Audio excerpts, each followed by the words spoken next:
Hello, everyone, and welcome back to another episode of Jesus Meets You Here podcast. My name is Emma, and I'm so excited that you've decided to tune in for today's episode. We have a special guest testimony, and she would like to remain anonymous. If you know who this person is, if she's told you she's going to be on the podcast, please just respect her decision of privacy. It's not that she's ashamed of her testimony or ashamed of her story, but she is a very successful business owner. She lives a very private life and just believes that her story deserves to be shared and inspire others, but do that with some privacy and some dignity. So let's just go ahead and dig in. Thank you so much for coming on to the podcast. We're so happy to have you here. I'm so happy to be here, and I hope that my testimony and can help other people, and hope that y'all get something out of this. Inspire others. Yes. So we're just going to dig in right from the very beginning. You have a very unique family history. So can you just tell us about your family dynamic, your background, kind of how you were brought up? Yes, so I have written it down because it is really hard to understand. So I'm going to read it directly from my notes. So here we go. My biological dad and his wife were married for several years and they had 3 kids. Ultimately, he stepped out on her in the marriage and had another child with another woman. The woman who she moved to Colorado to be closer to her family. And since all of my dad's kids were grown, he decided to move to Colorado to take care of his son. Him and his ex-wife remained cordial. They had family events together. They talked daily, but they were not together romantically anymore. He came down to visit and do a locksmith job in Alabama where he met my biological mother. They had developed a sexual relationship and she ended up pregnant with me. My biological father did not know she was pregnant up until a few months before my birth, but couldn't do anything about it since they couldn't get a DNA test. The day I was born, my biological mother called my biological father and said she was in labor and left me at the hospital. The hospital put me in foster care since my biological mother listed my dad as a possible father. My birth mom was on drugs and alcohol, so she wasn't fit to take care of me at that time. So my dad got custody of me after the DNA test came back, but I was in foster care for about a week. He was on the way to get the DNA test already. The foster parents and my dad met at the doctor's office to get the DNA test done. A few days later, it came back that he was my biological dad. He asked his ex wife if she could raise me since he was a single parent, and she said yes. He wanted me to be with his other children, even though they were grown, so that I would be a part of the family. And so she did, and his ex wife became who I call mom. So that's really unique and that's really courageous of her to step up and parent a child that's not really technically considered hers. So she's very courageous. Do She you love told your mom? Yes, I love her so much.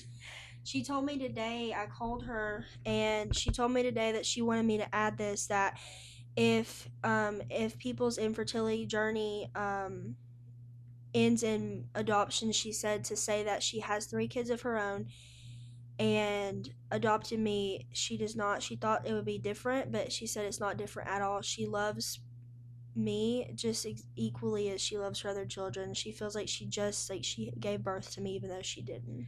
So, with all that being said, how was your childhood being raised? You were kind of raised as an only child, kind of raised up with younger nieces. So, can you just tell me about what your younger childhood years were like? Yes, so I was pretty much an only child. My 2 brothers weren't really around much. They were kind of in and out, but my sister was there a lot with her other 3 children. So was my brother. He had 2 children that were a year younger than me. So we kind of acted as no brother and sister. They're twins. So um we played school, we played doctor, we played babies. They were there all the time. We had sleepovers.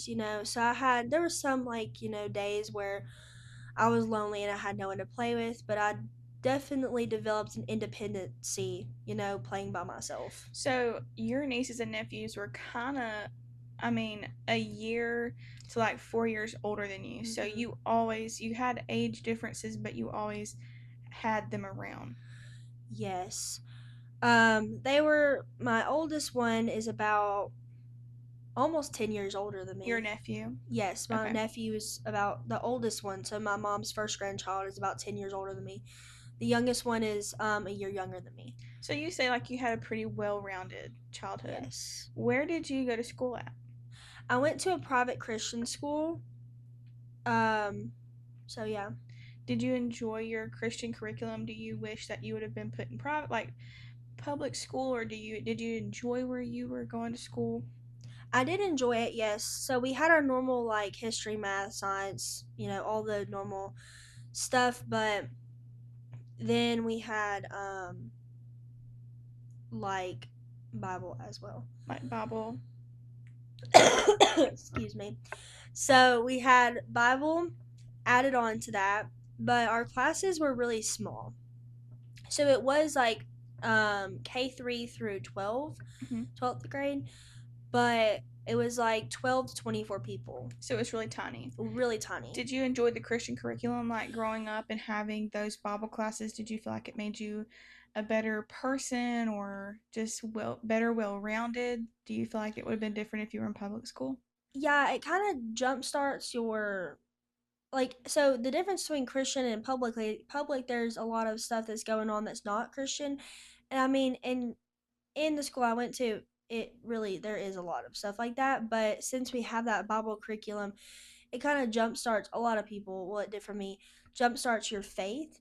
Mm-hmm. So I feel like if I wasn't in a public school, and even though I was still going to church and stuff, we did every single day Bible class. So we were always, reading the Bible, learning about Bible stories. So I feel like a lot of children don't know a lot of Bible stories if they didn't go to Sunday school on a regular, as where I know a lot of them, like, just by being in a Christian school my whole life. And ultimately, you ended up meeting your now husband in school. Yes. So, how did that relationship start? So I was in 7th grade, he was in 8th grade. And it was just kind of, he stood up in lunch one day and I thought he was cute. So you know, told all my friends I think he's cute. And we were in PE one day. We had 7th and 8th grade has PE together, and they also shared classes and teachers. So we weren't in the class at the same time, but we were like alternate. So I So, was like, in you would class. see him going in the class or like at Yes. hallways and things like that. Yes. And how did your relationship start? So it was one of the days where a lot of people were gone for a basketball game, and we were doing this thing where people would write their numbers on the board. So we were in English class, and he wrote his number on the board, and it was either him or another guy. There's only 2 guys in the class at the time who didn't play basketball, so they were gone. They weren't gone; they were there. And I got his number off the board, and I was like, "It's either him or this other guy." So I'm just gonna take it and hope that it's him. And it was him. So my friend stayed the night that night, and we texted him, and had no idea who I was, and he kind of knew my name, but he had no idea. So, how old were you guys when you began, like, made it official, started dating? I think I was 12, and he was 14. When you guys started dating? Not dating. When you guys met? When we met, we were 12 and 14. When we started dating, it was 13 and 15. So, you guys had known each other and, like, were friends for about a year? Yes, we were friends for a year. We talked after he got used to me. He told me, he was like, I texted him every single day, all day long. So he was like, "Can you please stop texting me so much?" So I texted him every other day, like literally every other day. And it would be the same conversation. Hey, hey, what are you doing? What are you doing? Nothing much, nothing much. That would be literally the exact. Like, for a year, that's kind of how you. No, that was for about 6 months. And then we started getting really, really close. And then we talked every single day. We FaceTimed. We didn't hang out until the first day we had our first date. So, ultimately, things got, like, pretty serious. You guys felt really connected. He was raised as an only child, kind of, too, and so were Yeah. you. So, you guys felt like you had that connection. How did you navigate temptation within your relationship? It was really hard the way my house was laid out, we had like a private area that we could be in, so it was 2 living rooms. So my mom would stay in one, we would stay in the other. And she really didn't get up and come in there much because she, was doing her own thing. So it was really hard because we had such privacy. It was like, it's so easy for kissing to go into something else, Just kind of go too far. especially as teenagers when it's your first boyfriend. I was his first kiss, and it was just I mean, like, it's hard for even yeah. being in your younger 20s to find someone that you really like and having that, when you're in your 20s, you have your own apartment or have your own bedroom and your parents aren't really involved. And so it's really hard to just Yeah. say, no, let's not take it this step farther. And I think a Mm-hmm. lot of younger people, not just in their teens, struggle with that. Even people in their younger 20s who, aren't married and are looking for a serious relationship. But I ultimately, will. you guys started having sex at a very young age. Mm-hmm. I will add this, that it was it was like really hard because we were both each other's first. Mm-hmm. So we had never navigated those emotions and feelings, in the moment before, because we had never had a relationship with anybody else but each other. So, did you invite God in to kind of lead you in that, or did you guys feel temptation or feel the pressure of lust and like God maybe saying, let's stray away from that? Did you feel any of those emotions at the time? Yeah, so like after we were started dating and we were having sex, it was more of like I would feel guilty when they talked about sex in church and stuff like that, about how to wait and like sexual immorality and stuff. I'd feel so guilty, and I'm like, we're not gonna do it anymore. But ultimately, once you start, it's so hard to stop. You It can't you is. can't just stop doing it, and it takes both parties, not just one, to say we're not going the right way. And neither of us were in that place. I wasn't really close. Like I knew I was a Christian, and I went to church and stuff, but I didn't do Bible studies, and I went to like a Christian school, But but you didn't like do it independently on your own. no.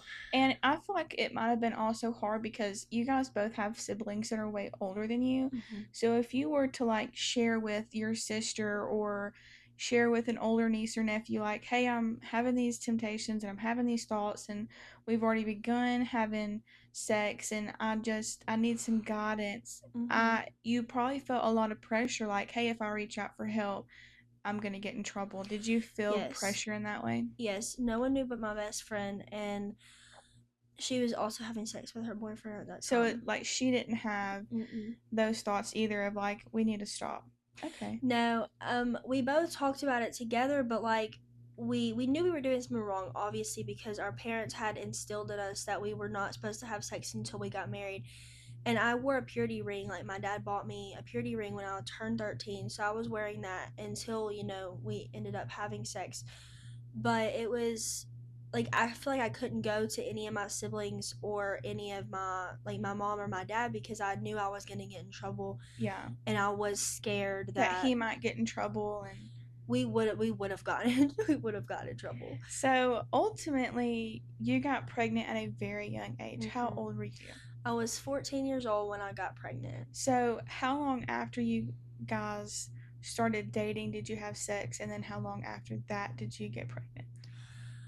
We had sex about 2 months after we started dating, and I got pregnant. I do the math here. We started dating in August. We had sex in September, and then I got pregnant about. It was past our 1 year anniversary, so I think it was like a year and 4 months after. Okay. And walk me through those moments when you felt like, oh my goodness, I might be pregnant, but it wasn't confirmed. How did you go about getting the test and notifying your husband, and walk me through that? So I told my husband, that he was my boyfriend at that time, but I told him, I said, my period's late. I had just gotten off birth control, because I was on birth control that first year we were dating. I went off of it because it was just messing with my hormones and my mental health. And as a 13-year-old, your body's changing a lot. So I went off birth control, and 3 months after, I missed my period and I thought I was pregnant. So I tell him, I'm like, I missed my period and I think I'm pregnant and I don't really know what to do. And he said, well, just wait. And if you miss it for more than 2 months, because it was just that 1 month. So if you miss it next month, then we can tell your mom. I said, I'm not going to be able to wait that long. Right. So I was on the way to school one morning and I was so nervous. And we went to get breakfast every single morning. So we went and got breakfast at McDonald's, and I was eating in eating in the parking lot of school. And I said, Mom, I missed my period. And she knew I was pregnant. My mom has always had this little inch that, when people are pregnant, she knows. Okay, so, and she just bought me jeans. This is why she knew. She just bought me jeans, and I kept having to unbutton my jeans in the car. And because I was so bloated, because when you first get pregnant, you bloat a lot. Mm-hmm. And she was like, I just bought her jeans. I know that, like, those have to fit her. And then she was like, surely she's not pregnant. Like, I know she can't be pregnant. And then I told her, and she was mad. I went to school crying. And one of my teachers came up and was like, are you okay? And I was like, my mom's just upset with me. We had a big fight. And because I wasn't about to tell my teacher I'm going to be pregnant. That would have been a horrible decision. So my mom got the test at CVS on the way home, and I went to school that day. That was my last day at school. So I know at the time you got home from school and your mom had hid the test because there were other people at your house. Mm-hmm. So why did she do that? Who was living with you, and what were you guys waiting on? So my niece was living with us at the time, and she hid it in the car because she knew that if my niece had known that I was taking a pregnancy test, she wouldn't have been able to, keep it To herself? Yes, she would have told somebody. So we didn't know if I was pregnant yet. So she wanted to keep it private that I was having sex because she knows that my family just doesn't, keep things to themselves. So she knew if she said something or they found out, it would be a whole fight. Especially between me and my husband. So your mom had the test, yes. You were in the bathroom, you took the test, did y'all take it together? How did you Yes. let your boyfriend know? Tell me about that. He was on the way to his work, and I was on the phone with him, and I was taking the test. My mom was all mad. Like, she was mad because she didn't think I was pregnant. Well, she thought I might be pregnant, but she really she was like, this couldn't be my daughter. Like, it can't be She her. just didn't understand the situation. Yeah. So I was on the phone with him, and I said, well, can we wait until, he gets home from work? He's off tomorrow. Let's do it tomorrow. She was like, absolutely not. She's like, you're gonna take it right now. I said, well, can I please pee by myself? She was like, no. And she wanted me. This is just a little funny thing. I was like, can I have a cup? And she was like, no, you're gonna pee on the stick. I said, Mama, I can't do that. She went and got me a cup, and she was just so mad. She was ready to just get it over with. And the whole time I was asking her, I was like, so if I'm not pregnant, what are we going to do? She was like, well, you're going to be grounded, all this stuff. I said, well, what if I am pregnant? She said, we're going to deal with that if it says pregnant. Well, she looks up, she saw talking to herself, and I looked down and it says yes. It says, yes, you were pregnant. Yes, and it's a digital test. And I'm like, Mom. And she looks down and she just starts freaking out. She's crying, and she hugs me and I'm crying. My husband was like, my husband was like, what's going on? Because he was on the phone with you. Yes, he was on the phone. He wasn't there. He was on his way to work. He was like, are you pregnant? I'm like, yes. And he turns around, he comes back home, and we're outside by his car, and we're hugging and talking, and we're crying, and we just didn't really say much words, and he was like... So how did you feel once you got confirmation? Were you feeling sad, excited, scared, nervous? Were you just kind of feeling it all? I was nervous for my my family's reaction, because I was nervous my mom was mad, because obviously she was disappointed that her daughter got pregnant. I was nervous about my friends' reactions. I was nervous about, my family. My life was about to change. So, I mean, all those feelings. My husband was scared to tell his family. So, how did he tell his family? How did his family react? His mom, he texted his mom and said, excuse me, my girlfriend's pregnant, And she was like, actually, he said, we have to come tell you something. And she said, is she pregnant? And he said, yes. And His mom and his dad were separated at the yes, they time. were separated. They lived So it wasn't separately. like you could just go tell them together. You had two No. different, okay, like where you had to I say think you were they pregnant. were like hanging out. Like my husband would go out and eat with them and stuff after church, and like I would go with him sometimes as well. So I mean, they were like friends, but they lived in separate places. And so his mom needed time to kind of just process what would happen, and she did not want to see him at that moment. But his dad, we went to his dad's apartment and we were talking, and we he wanted to take us to Chick-fil-A, so we went Chick-fil-A and ate, and we just kind of sat there and talked, and I was like, I cannot believe there's actual baby in my belly right now. Like, Mm-hmm. this is crazy. I remember just being shocked, like there cannot be a baby in my belly, but obviously the test said yes. So So like, once, yes. like, so once both families, like both mom and dad, his mom and dad, your mom and dad knew, and then word got out to your family, can you tell us about the response that you got from your family? So my mom immediately called my dad. The year prior, my sister and I had done an April Fool's joke on him saying that I was pregnant. Mm-hmm. That's probably why I got pregnant, because, you know, I spoke it over myself. So we did a April Fool's joke with him, and he was mad. My mom told me, like, I muted on that call, and she said when he's quiet, he's mad. So I was so nervous Mm-hmm. because I'd already seen his reaction To the previous year. to the previous year, and he was not very happy. So when my mom told him, she called him and said, "This is not an April Fool's joke. It is not April.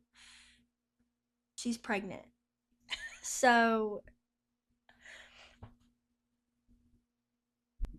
So at this point, your dad knew you were pregnant. mhm. What was his reaction? I don't know. I was outside, so I think he was like a little disappointed. He was a little upset, you know. But he told my mom, because my mom was freaking out. She was crying. He was like, "It's going to be okay. It's gonna be okay. Everything's gonna work out." He kind of calmed her down. So she came outside and was like, my husband was scared, you know, because my mom comes out there. He hasn't seen my mom yet.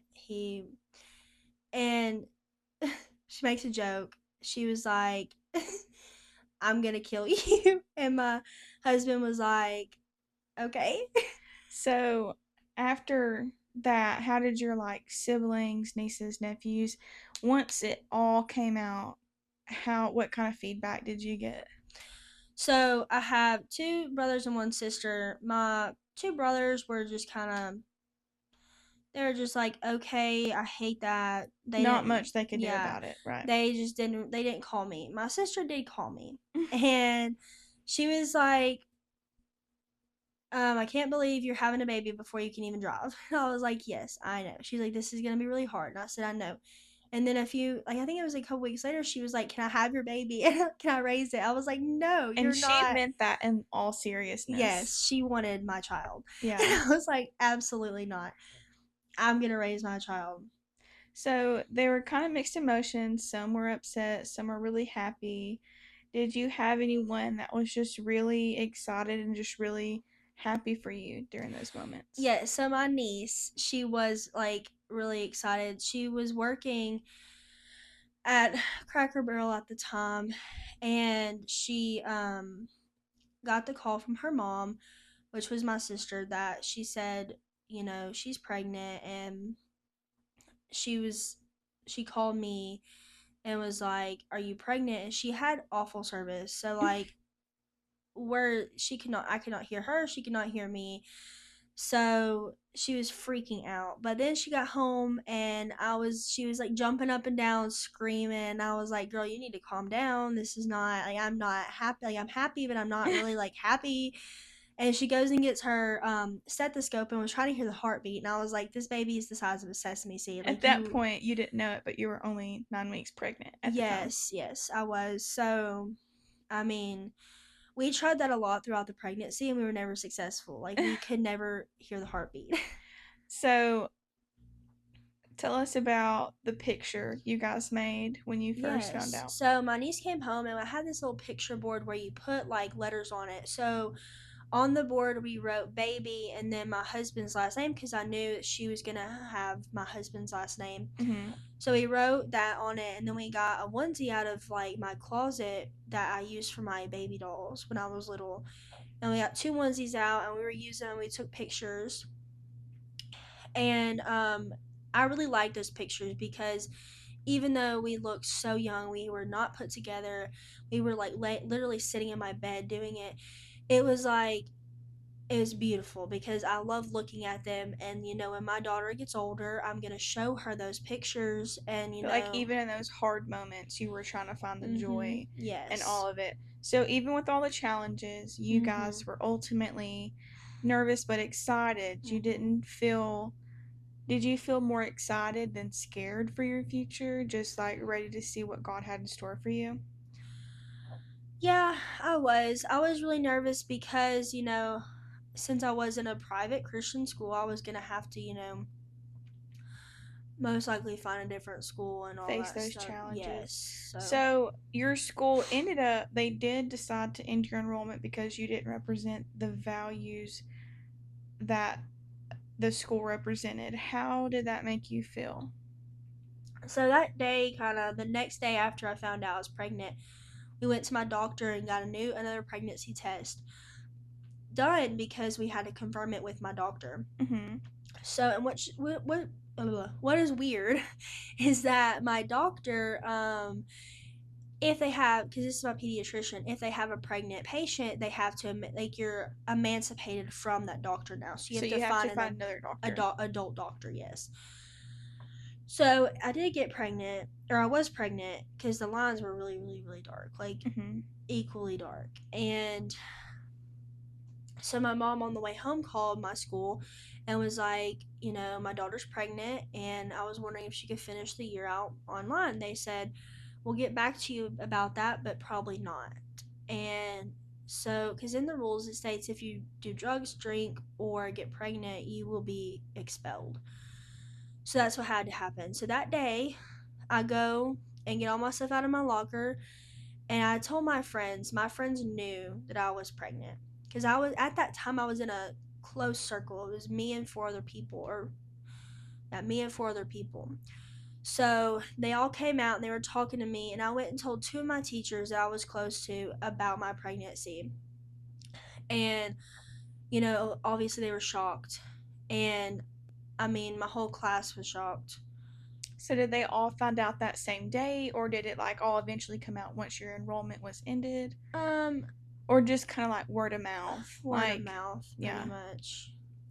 Well, I really hate that they terminated your enrollment because, you would think that Christian schools don't judge others upon their mistakes and just, I know every school is different, but I hate that for you. And I know that must have been really hard. It was really hard. I had to do an online curriculum, and it was Christian, but I had to do that online, and it So you was did finish your schooling and you I did did. continue. Okay. Yes. Who supported you during that? Did you work? Did your husband work? Did your mom support you? So my husband did have a job. I worked at a little cafe in my hometown during that time. And then after my daughter was born, I went to like a deli shop kind of, Mm-hmm. and then worked there for a year. So my mom, I have not bought a single article of clothing for my child since we found out she was a girl. My mom has literally bought every single thing. Like the other day I went to her house and she said, "Oh, I already ordered all of her fall clothes." And I'm like, "It is July." So your mom was she was upset and nervous for you, but she's ended Mm-hmm. up being your number one Yes. supporter. Everything, every Amazon package is for my child. I'm so serious. So your biological father lived in Colorado for a very long time and was battling several different types of cancer for about 15 years in remission, out of Mm-hmm. remission. But ultimately, he moved back to Alabama because his cancer was back. Yes. So he moved down back here in July, so it's almost been 3 years at this point. Um, but he moved back down here because he had cancer in his lymph nodes again, and his doctor said it was stage 4, so he was not going to live long. He had about 6 months to live, is what the doctor said, and it was really hard because I was pregnant. I was about 5 months pregnant at that time, and you know, I was already going through a lot emotionally, navigating pregnancy and as a teen and losing my friends and all this stuff, homeschool, and my mom was already going through a lot as well, but she did decide to take care of him in his final days. How courageous is that? Mm-hmm. She is such a strong woman. I love your mom so much. She is so strong. When your dad ended up taking a turn for the worse, because I know the first month he came back, he was still really himself, but in a lot of pain, but really just pushed through most days in a positive attitude. But, the last 2 months of his life were really, really difficult. He struggled with memory issues, with just every day-to-day activities of living. Can you tell us how those last 2 months felt for you while you were so heavily pregnant? So, my dad was a really difficult man and very hard-headed. So even though my mom was like, you are not going to go outside and work on your car, he was outside working on his car. Very independent and always has been. Very, very independent. He was not listening to nobody. And he, we went to AutoZone, we went to stores. Like, he was really, really, really trying to fight it, And because he has always been such a hard worker. He was a workaholic all the time. He was working from, at the working age all the way into the end of his life. He was always doing something. How was your relationship with your dad during that time? Because I know you guys didn't have a lot of time together because he lived in Colorado for like the majority, seriously, the entirety of your childhood. And you guys just had a phone connection where he would call and check in. Can you just tell us what it was like those last couple months just trying to connect with him? So I will say he did move down here for a short time, and then he moved back. So he was gonna come down here and live like for ever. And then my brother came down here with him, and he started getting homesick. So they both moved back to Colorado. But that was a short time. That was only like not even a year. Yeah. Yeah. And during that time, I was spending the night at his house every weekend, and I felt, close to him because all my siblings have had a relationship with him. I'm the only one that didn't get that because, all three of my siblings that my adoptive mom and my dad had together, they grew up with my dad. And then my brother, moved to Colorado with him, and he was raised by him. So I was the only one that didn't get that personal relationship with him. But during that time frame, I was trying to kind of avoid it because I didn't know how to connect with him on an emotional level because he had always loved me through giving me money. So it was always like I'd call him, Dad, can I have this? Dad, I want this. Dad, like I need money for this. So he would always love me like that. And just financially supporting your needs and desires and your wants. Yeah, and when that money, went away because he wasn't working, I wasn't really sure what to talk to him about. And get to know him as a person because you never really had that. No. And that's really difficult. That must have been really hard. How far along were you during the last 2 months of his life? I was 8 and 9 months pregnant. So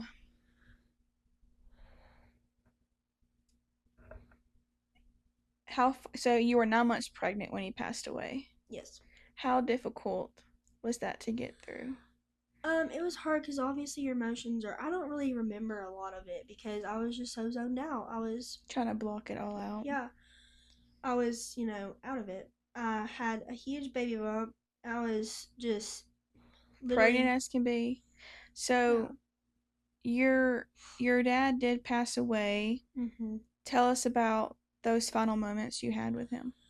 Because he was at home, at your home. He was at So I remember waking up that day. He died on September 11th. I remember waking up that day and going in there, and he had my pregnancy pillow, and I was like, why? Why'd you take that from me? I need that. And my mom was like, Riley, he's really bad. The nurse says that he's not gonna make it today. Like today's the day that he dies. And I didn't know what to do. I went back in my room and I just sat there. I watched TV. I just, Tried to mm-hmm. emotionally And stray then away from it. I came out and I moved his rocking chair as close as I can to the hospital bed because he was at home, but he had like a hospital bed they brought. Hospice. They Hospice did, provided all yeah. of that. So I moved it closer and I held his hand all day. I did not get up. Obviously, I got up like a lot because I needed to pee, but I sat there and I literally just held his hand the whole entire day. I had extremely high blood pressure, like dangerously high. So when one of our close friends is a nurse and she was down there like the whole time just because she loved my dad, and so she stayed down there and she would check my blood pressure, and literally my whole entire family, like his side, I wasn't close with them, but they were always like, you need to keep your feet up, you do not need to get up, we will be your personal servants. If you need something, They let were me just know. really there to support you in that Yes, moment. and I got really close with them, even though it was just like, the last week they were there for me. I would be like, I need a water. I'd start to get up. They'd be like, no, you need to sit there, hold your dad's hand. I'll get you your water. But ultimately, because your blood pressure was so high that day before he passed away, you ended up having to go to the emergency room because it was Yes. so So high. they blew up an air mattress for me in the kitchen, and I was mad at them because I wanted to stay there with my dad, wanted to be in the living room holding his hand, and they were like, you need to lay down. And so they blew up an air mattress for me in the living room or in the kitchen, and they said, if your blood pressure does not go down in the next 30 minutes, you're going to the hospital. I said, I'm not. I said, I'm staying here with my dad until he dies. And they were like, you're not, because your blood pressure is way too high. You need to go to the hospital. So my husband came to the house. My mom and I and him got in the car. We were driving to the hospital. That was at like 10 o'clock. He died at 11:51. So you weren't there for the actual passing. no. How long after when your dad passed away, how many days or after that did you have your baby? So he died September 11th. I had her September 14th. So about 4 days after, 3 days after. So, were you still pregnant at his funeral, or did you already have the baby by that time? Yes. So his funeral was September 13th, and did not know, but I was in labor at his funeral. I remember having to go, so I was really out of it. So the night of or we I was kept overnight, so I didn't come home until September 12th. And I come home and I don't remember anything after that. I mean, I remember bits and pieces. I remember there being a lot of people at the house. They were all, my family drinks a lot, so they're all drinking. They were all drinking. Trying to just get Yes, together through that difficult yes. time. There was so many people. Half the people I didn't even know. And I remember going back there. My mom did. We were up all night long in the hospital. So my mom, like, I was already pregnant. She was like, you and your husband just go back there. He was my boyfriend at the time, but go back there, take a nap. Get some rest. She was like, I don't even care if you close the door. Just go in there and get some rest. Y'all both need rest. Mm-hmm. So we went and took a long, long nap. And I got up and I went outside, and I'm just like, who are all these people? And my mom's like, these are all your siblings' childhood friends. Like, this is how my yard looked every weekend, like, for their whole So entire teenage everyone year. just rallied, all the friends of the family, all the friends of the Yes. siblings Yes. just rallied around. And do you think that you getting pregnant and everything that you've went through and all the emotions you went through was truly a blessing from God to get your family through such a difficult time? Because he passed away 2 days later, she was born, and she really just brought so much joy Mm-hmm. to the family. Do you think that that was God's plan for you all along? Yes, I 100% do, because I mean, my whole pregnancy, I was like, why did this happen to me? Like, I don't understand. Like, why did I have a baby? Like, we were having sex for over a year and I never got pregnant, and I just don't understand. You didn't And understand then, God's timing and all yes, the things that yes. you were going through. And then as soon as my mom was the whole time praying to God, please don't let these two events happen at the same time. My dad dying and my daughter giving birth. Don't let that happen at the exact same time. And they did. And And it was, I feel yeah, like a lot of times we can pray for God's timing to just be what we want, be what it needs, because you feel like this is what your family needs and this is what yes, I need at this moment. But ultimately, God works on his own timeline. And yeah, sometimes it's hard. And I kind of wanted to warn our viewers about, because a lot of our viewers are people who struggle with infertility. uh-huh, And that is something that you did not struggle with. The main thing that no, your testimony is about is how beautiful God's timing is and how spectacular his time span is. mm-hmm, And so I truly feel like she was a blessing from God. And I I feel did, like it really did carry our family through such a hard time. So after your dad passed away, you felt it was really important to connect with your birth mom. Can you yes. tell us how that started? How did you reach out? Mm-hmm. How long did it take you to reach out to her after his passing? It was about like a year after his passing, because when he was, at home and he was passing away, she saw my profile picture on Facebook was an ultrasound picture. And she immediately texted him and was like, I cannot believe our daughter's pregnant. And he was like, yeah, she is. And she was like, why? She was like, why did you allow that to happen? And my dad was like, I was in Colorado. I mean, I had no Ultimately, say. those were your choices. Yeah. And she was all mad, and she was really, really upset. And so my dad told me, he was like, I really don't want you to like ever have a relationship with her. And I said, okay. And I was gonna respect those wishes. And then God just put it on my heart. He was like, just friend her on Facebook. So I did.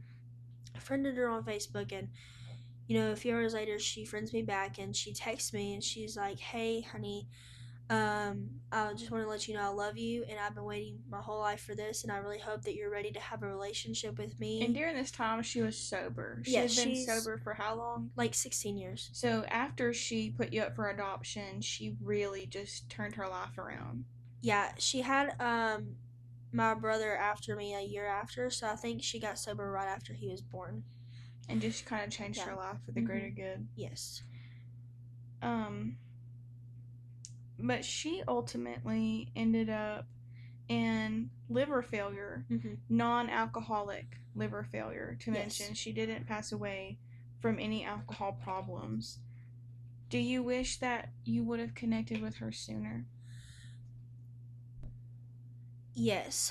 Um in a way, yeah. I mean, I feel like I connected with her at the right time in my life, that I was a mom of almost 1 year old, and my husband and I were living with my mother in law, and I just feel like, you know, I if I didn't have my daughter, I probably would have never connected with her. Then I would have never known Because who you she kind of felt was. what it was like to be a mom. Yes, And did you yes. ever think about putting your daughter up for adoption? Did you Mm-mm. ever think about any other options that you had No, not a single time? no. You just knew that you loved her and you wanted Yes. her. There's not one single moment during my pregnancy that I was like, I want to give her up for adoption. Yeah. I could have never done that. And seeing how, even me, just thinking about it, seeing how hard that would have been if I had made that decision, I know that my birth mom, even though she was on drugs and she was, drinking and stuff, it had to have been hard for her. Like Yeah. you feel your baby moving in your stomach, and you feel her like, kicking and all this stuff. Like I can't even imagine how she felt having to do that. Having, because I know she was on drugs and she was drinking, but as a human, you develop a connection with the baby in your stomach, Yeah. no matter what you might be doing while it's in there. But now that all of that's behind you, it's been 3 years, it's been two since your mom passed, your biological mom. No, she passed away this January. So this was just recent. Yeah, she passed away in January of this year. So it's been about 9 months, 7 months since that. Yes. But you're now married. Yes. You own your own company. You're doing very well.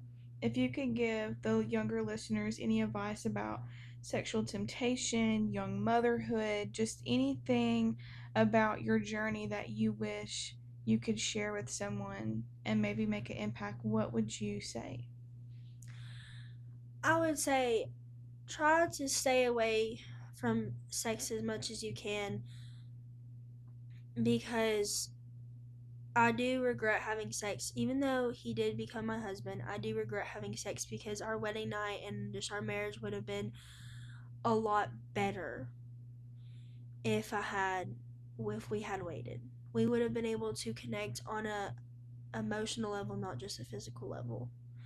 And getting pregnant at 14 and getting, removed from my school, I missed proms, I missed homecomings, I missed graduation. I didn't get to walk across the stage. My friends and I are not on the same timeline in life anymore, and that makes it hard to connect with other people because, especially people your age, because a lot of people your age are going off to college and starting their starting their own work life and starting new relationships with people.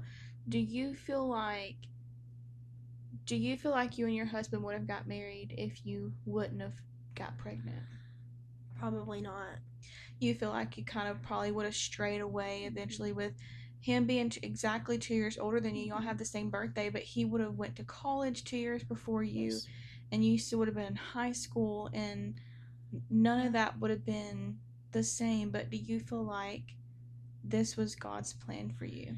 He had left the December I got pregnant. The following January, he had left school and started online. So his consequences weren't really, because he had already left. So he left before you even knew you were pregnant. He left school to do online school. Because he did not like the curriculum. He did not like. It was just very cliquey. I feel like.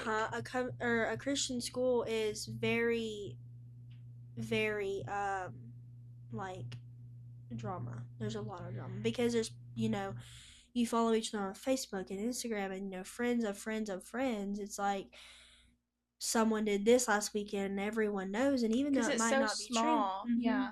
Like when me and my husband started dating, it was like random rumors that would just pop up out of nowhere. And it would be like, that's not true. And even though everyone, as teenagers, everyone's thinking about sex. When my husband and I started dating, everyone was like, yeah, they're having sex, and everyone knew, even teachers were so thinking. It was kind of like almost you want to have sex, we're going to have sex. Everyone already thinks we're having sex. Yeah. So like, what's the difference? Well, I don't know if it was more of like that, but it was just like there's no hiding it in a private school. Like you can't. It's so small.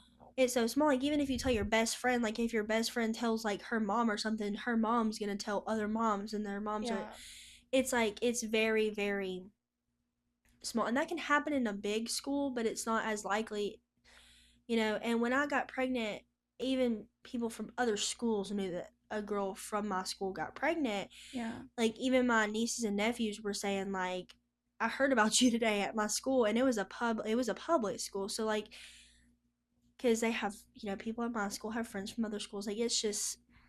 But ultimately, you're very happy right now. Yes. And you're very blessed, and your daughter is such a sweetheart. She is just the light of everyone's day.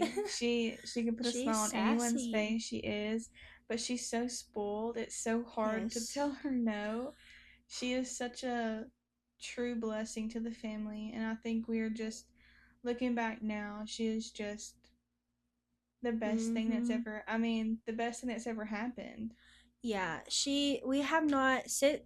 When I gave birth to her, there had not been a baby in our family for about 14 years. Yeah, so she was everyone was like buying her clothes. Like my brother, like he didn't really say anything about it, but his wife, I woke up one day and I had, like, it was like 8 Amazon packages at my house. They were all for me. And I opened them, and she and him had bought me, like, he told me, she was like, I don't know what happened. She just went crazy on Amazon. So everyone Go like ahead. really rallied and supported you.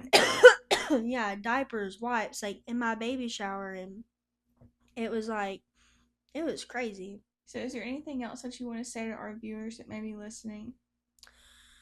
Um, yeah, just if you are listening to this podcast and you just found out you're pregnant and you're a teenager, don't lose hope because it will be hard. Motherhood is a lot harder than I thought it was going to be, Especially at your age. especially at my age. Don't listen to the people that talk about you because they don't understand. And if they were in your shoes, they would not be saying the things that they are. And if you don't have the same support system that I do, because I was really lucky that my husband stayed and we got married and we now have a wonderful relationship, and just it's okay to be a single mom. And I will say, don't try to just fill that void with other people or other men because ultimately that might hurt your child and hurt you in the long run. Wait and develop a relationship with the Lord, and He will give you a wonderful husband if that is And what, guide you. and guide you if that is what He desires for your life. Well, I want to thank you so much for being on the podcast. I've loved listening to your testimony and just hearing your words and just hearing your inspiration. So thank you. You're welcome. I love being on the podcast. I'm so excited to post this and see what people say. Next week, guys, we are going to have another guest testimony. My sister, Sydney, she has struggled with infertility. For a while, she was diagnosed with endometriosis, and so we are going to touch on that subject and talk about that subject. So, you guys make sure you tune in next week as well, Sunday at 4 p.m. Give a follow to all my socials. I have a page where you can listen to Spotify, YouTube, clips on TikTok, clips on Facebook. I have an Instagram. If you just need an outlet, if you just need someone to listen to what you're going through, I do have a page where you could message me through my email. This is my private email for the podcast page. You never have to feel alone, and no matter what you're dealing with. We're going to close it out with a prayer. So, whatever you're doing, wherever you're at, if you just would bow your eyes, no, bow your head and close your eyes. Lord Father God in heaven, we are just so thankful for today's testimony. It is just such a beautiful thing that you've allowed her to go through and share and allow others to have hope and gain hope from her testimony. We just pray that whoever's listening to this message gains some knowledge and understanding in a difficult situation in their life so that they can apply this to their life. And Lord, we are just so blessed and thankful to have this platform and to reach out to others so that they are not feeling alone, especially guided in you by the words that you say and by the things that you're allowing us to do through our works, Lord. And we just pray that every listener goes on to have a beautiful week and a beautiful rest of their day. And we just pray all this in your name. Amen. Thank you guys for listening to the podcast, and we hope to see you guys next week.